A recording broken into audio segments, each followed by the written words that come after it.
एक शहर था जो अपने बाजारों, ऊंची इमारतों और चमकती गलियों की वजह से मशहूर था।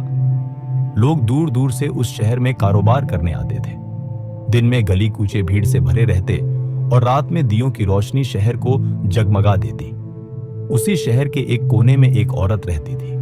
वो जवान, खूबसूरत और दिल को भाने वाली थी। वो लोगों को फुसलाती, नौजवानों को बहकाती और उनसे पैसे लेकर अपनी ख्वाहिशें पूरी करती। वो जब भी गली में निकलती, खुशबू का ऐसा बादल उसके साथ होता कि गुजरने वाले पलटकर देखने पर मजबूर हो जाते। उसकी हंसी, उसकी आवाज और उसकी नजरें कई नौजवानों के दिलों को गिरफ्त में ले लेती। शुरुआत में चंद ही लोग उसके जाल में फंसे, लेकिन धीरे धीरे वो पूरे शहर के लिए एक बीमारी बन गई। औरत के दरवाजे पर नौजवानों की लाइन लगने लगी। कुछ लोग छुप छुपा कर आते, कुछ बेझिझक दिन दहाड़े। कई शरीफा माने जाने वाले लोग भी धीरे धीरे उसके कैदी हो गए। शहर की औरतें परेशान थीं। हमारे शौहर घर देर से आते हैं, हमारे बेटे बिगड़ गए हैं, दिन रात उस औरत के चक्कर में रहते हैं।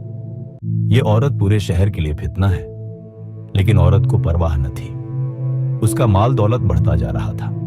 वो कीमती कपड़े पहनती, गहने सजाती और लोगों को अपनी चमक दमक से और लुभाती।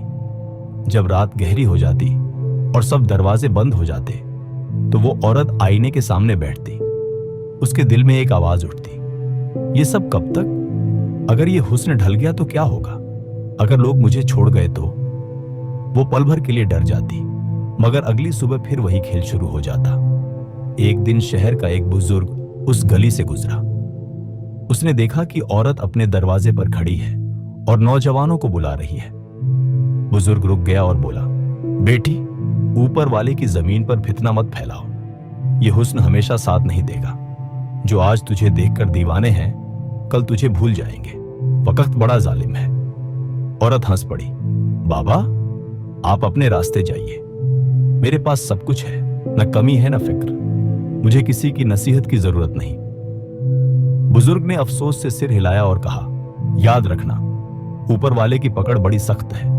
जब पकड़ आएगी तो संभलने का मौका नहीं मिलेगा। वक्त गुजरता गया। औरत की शोहरत पूरे इलाके में फैल गई, मगर साथ ही साथ उसके जिस्म में कमजोरी आने लगी।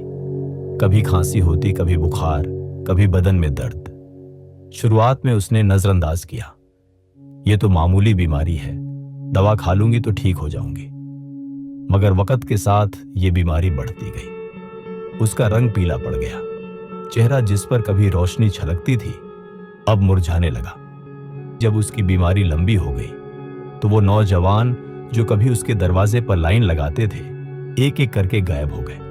कुछ ने कहा, अब उसकी पुरानी खूबसूरती नहीं रही। कुछ ने कहा, वो तो बीमार है, उससे क्या ताल्लुक रखें। औरत हैरान थी।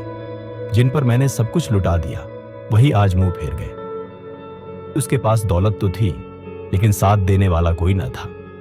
बीमारी ने उसे बिस्तर से लगा दिया। लोग उसके दरवाजे से गुजरते तो चुपके से कहते, ये वही औरत है जिसने शहर को बर्बाद किया था। देखो ऊपर वाले ने कैसा अंजाम दिया। उसे खाने को कोई न पूछता, पानी देने वाला कोई न था। उसके गहने, उसके कपड़े सब बेकार हो गए। महीनों की बीमारी ने उसे बिल्कुल तोड़ दिया। वो कभी रात को आसमान की तरफ देखती और रोती, काश मैंने अपनी जवानी बदकारी में बर्बाद न की होती। काश मैंने लोगों को बहकाने के बजाय नेक रास्ता अपनाया होता। लेकिन अब पछतावे का कोई फायदा न था। आखिरकार एक रात वो अपनी चारपाई पर दम तोड़ गई। कोई उसके करीब न आया। सुबह जब लोगों को खबर मिली तो गली के लोग जमा हुए, मगर सबने कहा, यह इबरत है, देखो बदकारी का अंजाम क्या होता है। उसके मरने के बाद उसका घर वीरान हो गया। लोग वहां से गुजरते तो अपने बच्चों से कहते, ये वही जगह है जहां गंदगी फैली थी।